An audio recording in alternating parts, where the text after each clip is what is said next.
I'm so excited today because I'm going to have a craft show. I'm Laudiaann Silvas. Welcome, everyone.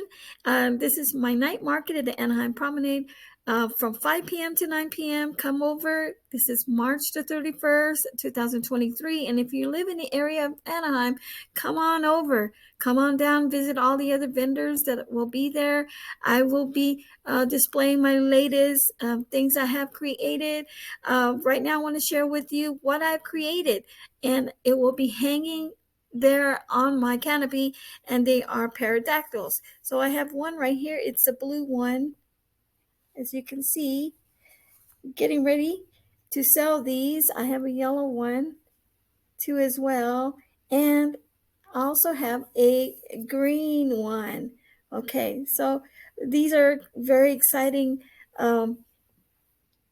amigurumi dolls, and everything that you want for a gift for someone or a loved one. I have it there for you. So come on down, check it out, because my items go fast and they sell fast. So if you want the latest um, animation out there, I do have Pokemon. Okay, so I'll talk to you soon. See you there, and let's have fun. All right, bye, everybody.